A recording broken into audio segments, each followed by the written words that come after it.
السلام عليكم، اهلا بيكم في قناة كروشيه كافيه.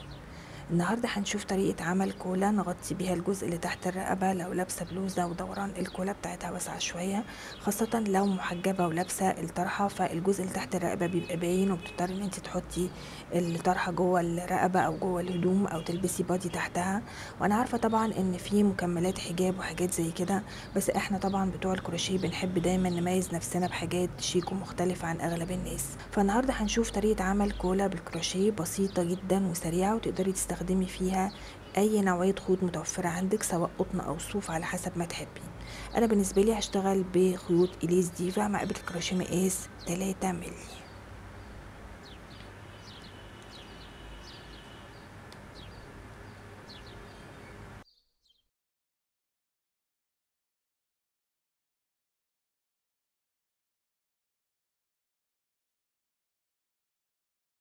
بعمل اي عدد من السلاسل، المهم ان هو يكون على مقاس الرقبه بالظبط، ما تعملوش واسع قوي برده ما تعملوش ضيق قوي، لا اعمليه على مقاس رقبتك بالظبط.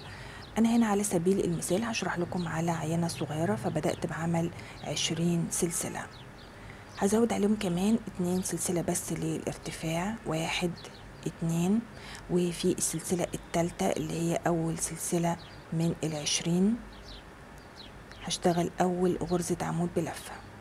فالاتنين سلسلة دول ملهمش اي علاقة خالص بعدد السلاسل، دول بس مجرد سلاسل الارتفاع. وببدأ من السلسلة التالتة اشتغل اول عمود، وانقل على السلسلة اللي بعدها اشتغل العمود التاني، وفي نهاية السطر طبعا المفروض يبقى عندي في 20 سلسلة 20 غرزة عمود. خلصت 20 عمود هبدأ السطر اللي بعده ارتفع ب3 سلاسل، 1 2 3. التلات سلاسل دول غرزة عمود بلفة، وهزود عليهم كمان 2 فاصل، 1 2. ارتفعت ب5 سلاسل، 3 عمود 2 فاصل. ادير الشغل الناحية التانية، الف الخيط وهفوت غرزتين عمود، 1 2 في التالتة هشتغل عمود،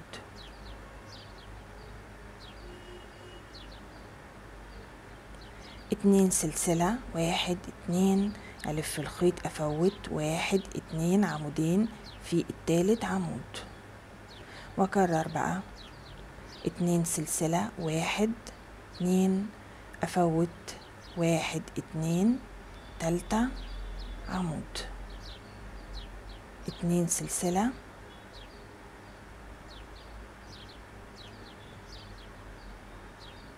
قربت على نهاية السطر، اخر حاجة عندي غرزة عمود وبعديه 2 سلسلة، فضل عندي هنا غرزتين عمود. طبعا المفروض ان هو يبقى 3 عشان شغلي يبقى ماشي بنفس التسلسل، بس مفيش مشكلة حتى لو ده حصل معاكي، فهنفوت غرزة واحدة ونشتغل في الغرزة الاخيرة غرزة عمود، فمفيش مشكلة خالص حتى لو التسلسل اختلف معاكي. المهم ان السطر ده كله يبقى عبارة عن عمود 2 سلسلة عمود بالشكل ده كده.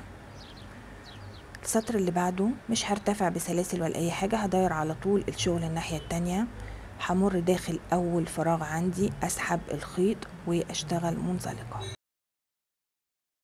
انا وصلت للفراغ بغرزة المنزلقة، هرتفع ب4 سلاسل، 1 2 3 4. ال4 سلاسل دول اول غرزة عمود، وهبدأ اشتغل بغرزة العمود الممتد. طبعا انا وضحتها كتير في فيديوهات قبل كده، فايدتها ان بتخلي الشغل يطول معايا في وقت اسرع، خاصة في الخيوط الرفيعة. لو انت عايزة تشتغلي بطريقة العمود بلفة العادية فمفيش مشكلة خالص، براحتك على حسب الاسهل او اللي انت شايفاه احسن بالنسبة لك. هلف الخيط وزي ما وضحت ده هيبقى اول غرزة عمود، هزود عليه كمان غرزة عمود ممتد، بمر داخل الفراغ بسحب الخيط. وطبعا العمود العادي ان انا بمر من حلقتين وبطلع من حلقتين، ده العمود العادي اللي احنا عارفينه، بس هفكركم بالعمود الممتد. بلف الخيط نفس الخطوات بالظبط، بسحب وبطلع من حلقتين، بطلع من حلقة واحدة، بطلع من حلقتين، بيديني تقريبا نفس ارتفاع العمود ب2 لفة. خلصت كده عمودين، 1 2 بعدهم 2 سلسلة، 1 2 داخل نفس الفراغ، هشتغل كمان 2 عمود، حلقتين، حلقة واحدة، حلقتين، ألف الخيط داخل نفس الفراغ، حلقتين، واحدة 2، انا كده اشتغلت صدفة مكونة من 2 عمود 2 سلسلة 2 عمود. هشتغل بقى في كل الفراغات بنفس الطريقة، الف الخيط، مفيش فاصل سلسلة ما بين كل صدفة والتانية، لا على طول بلف الخيط، بروح على الفراغ اشتغل اول عمود 1 داخل نفس الفراغ 2 سلسلة 1 2، امر داخل نفس الفراغ كمان 2 عمود.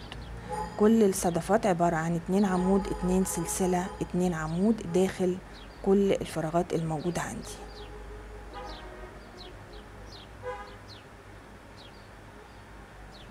فضل عندي الفراغ الاخير، طبعا هيبقى بالظبط زي الفراغ الاول، كل السطر عبارة عن صدفات، مفيش فيه اي اختلاف خالص في الاول او في الاخر، كل الفراغات بنشتغل فيها صدفة. فهنا برضو هشتغل 2 عمود 2 سلسلة 2 عمود. هنبدأ بقى نحسب معانا ده السطر الأول، خلاص ملناش دعوة بالسطرين التأسيس اللي قبل كده، أهم حاجة عندنا نحسب من بداية السطر ده اللي فيه الصدفات، فده كده السطر رقم 1، وهزود عليه كمان 3 بحيث الإجمالي كلهم هيبقوا 4 عبارة عن 2 عمود 2 سلسلة 2 عمود. فعلى طول بداير الشغل الناحية التانية، مش برتفع بسلسلة ولا أي حاجة خالص، وعايزة بقى أوصل للفراغ اللي هنا، نبدأ بقى نشتغل في فراغ الصدفة نفسها. فبتنقل برضو بغرزة المنزلقة، مش برتفع بسلاسل ولا أي حاجة، نخلي بالنا، بمر أسفل الحلقتين لأول عمود منزلقة، أسفل الحلقتين للعمود التاني، فراغ الصدفة نفسه كده. خلاص أنا وصلت للفراغ، 4 سلاسل. أكرر بقى نفس الخطوات بالظبط، 1 2 3 4. ده أول عمود، وزي ما وضحت تقدري تشتغلي بطريقة العمود بلفة العادية، مفيش مشكلة خالص. ده كده العمود التاني، 2 سلسلة وداخل فراغ الصدفة العمود اللي بعد ال2 سلسلة والعمود التاني. كل الصدفات عبارة عن 2 عمود 2 سلسلة 2 عمود.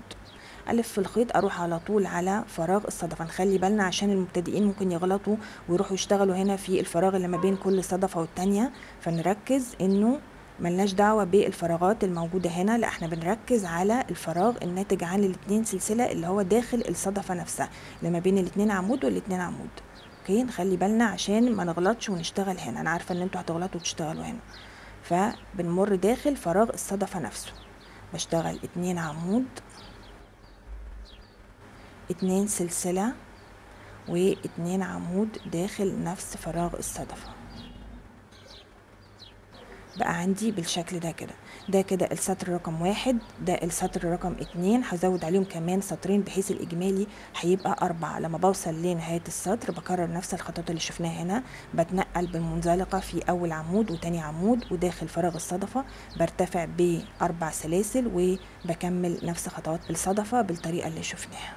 خلصت 4 سطور من الصدفات، زي ما قلنا مش بنحسب معانا السطر اللي فيه العواميد ولا السطر المفرغ، بنبدأ نحسب من أول هنا، 1 2 3 4، كل صدفة مكونة من 2 عمود 2 سلسلة 2 عمود، والمفروض انه ده شكل الشغل عندنا، بيبدأ الشغل يوسع معانا او ينزل على اوسع بس بشكل مظبوط، يعني مش مثلا بينزل معانا بشكل كده ملولو، لا بينزل على وسع مظبوط زي ما احنا شايفين. الخطوة اللي بعدها هنشتغل كمان 3 اسطر من الصدفات، بس هيبقى عدد العواميد 3 2 سلسلة 3. بداير على طول الشغل الناحية التانية، نفس بالظبط الخطوات بنكررها، وبتنقل بالمنزلقة 4 سلاسل، 1 2 3 4. ال4 سلاسل دول أول عمود، وهزود عليه كمان 2 بحيث الإجمالي هيبقى 3. عدد العواميد بقى 3، برضو ثابت معايا 2 سلسلة 1 2 داخل نفس فراغ الصدفة 3 عواميد، 1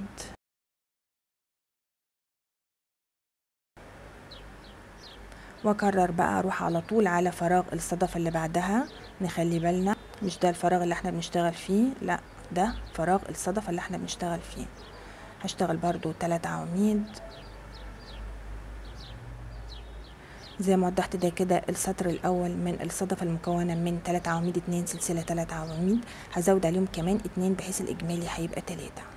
نفس الخطوات اللي شفناها هي بالظبط نفس الخطوات اللي طبقتها هنا في الكولا، بس انا هنا في الكولا بدأت بعمل 32 سلسلة. زي ما وضحت بتبدأي بعمل عدد من السلاسل على مقاس الرقبة بالظبط، ما يبقاش واسع قوي بزيادة، وبرده طبعا ما يبقاش ضيق قوي يخنقك، لا يبقى على مقاس الرقبة بالظبط. فانا هنا بالنسبة للمقاس اللي انا بعمله وبالنسبة لسمك الخيط ومقاس الابرة اللي انا بشتغل بيه بدأت بعمل 32 سلسلة، واشتغلت هنا 32 غرزة عمود بلفة.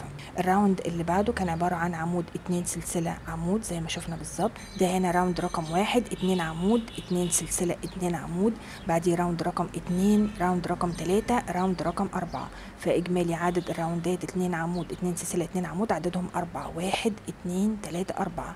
بعد كده بدأت اشتغل 3 عواميد 2 سلسلة 3 عواميد، واشتغلت منهم 3 راوندات 1 2 3. اخر 3 راوندات دول 3 عواميد 2 سلسلة 3 عواميد. طول الجزء ده بالسنتي 10 سنتي، ولو بدأنا نحسب من اول الجزء اللي فيه الصدفات فطول الجزء ده 8 سنتي. طبعا تقدري ان انت تزودي فيه الطول اكتر عن طريق ان انت هتفضلي تكرري نفس الراوند اللي هو الاخير او اللي هو 3 راوندات الاخرين اللي هو عبارة عن 3 عواميد 2 سلسلة 3 عواميد.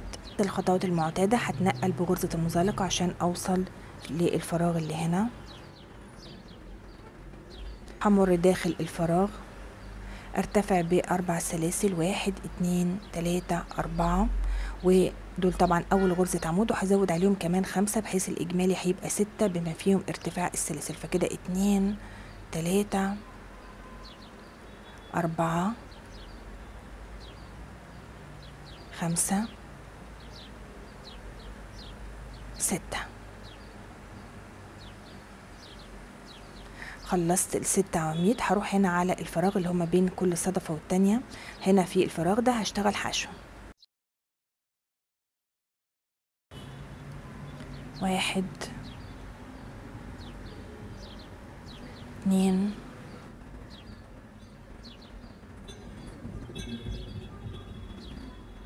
خلصت ال6 عواميد. هروح على طول على الفراغ الموجود هنا اللي هو ما بين كل صدفة والتانية وحشو، واكرر بقى نفس الخطوات. اروح على كل فراغ للصدفة اشتغل فيه 6 عواميد، وهنا في الفراغ اللي ما بين كل صدفة والتانية بشتغل حشو.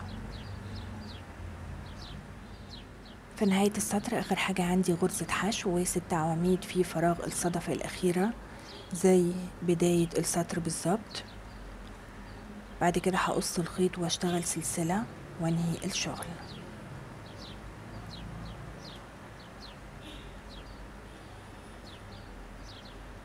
هنعمل سلسلة كده بسيطة عشان نقفل او نربط بيها الكولا. نعمل عقدة البداية، هشتغل 4 سلاسل 1 2 3 4. هروح عند اول سلسلة بدأت بيها، اسحب الخيط واقفل بمنزلقة، ارتفع بسلسلة واحدة، وهنا داخل الحلقة الصغيرة اللي اتشكلت عندي هنا في فراغ الحلقة هشتغل غرزتين حشو. خد معايا كده خيط البداية الاول كده 1 اول غرزة حشو، داخل نفس الحلقة غرزة الحشو التانية. طبعا انتم مستغربين ايه اللي انا بعمله ده، هي فين السلسلة اللي انا قلت عليها، بس استنوا شوية. بعد غرزتين الحشو هلف الخيط داخل الفراغ غرزتين نص عمود 1 2. بعدين بعد غرزتين ونص عمود 3 عواميد بلفة 1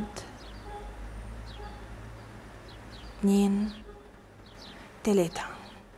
بعد ال3 عواميد بلفة زي ما في قبلهم 2 نص عمود في بعدهم 2 نص عمود كده 1 اول نص عمود وكمان نص عمود.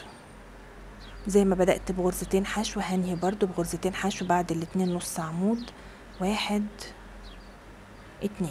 اخر غرزتين حشو.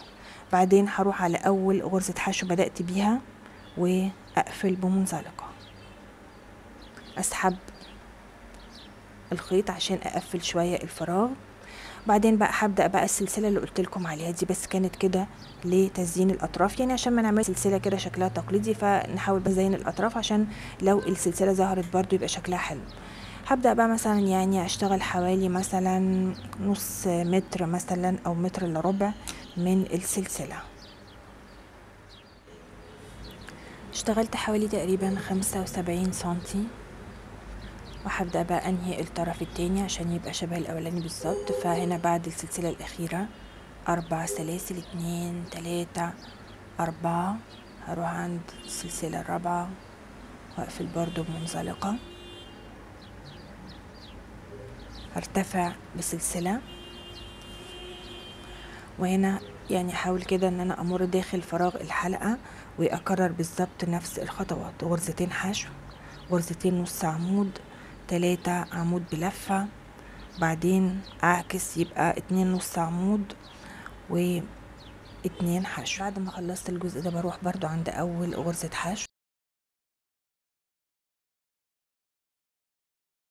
بقص الخيط وانهي الشغل.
ده الشكل النهائي للكولا.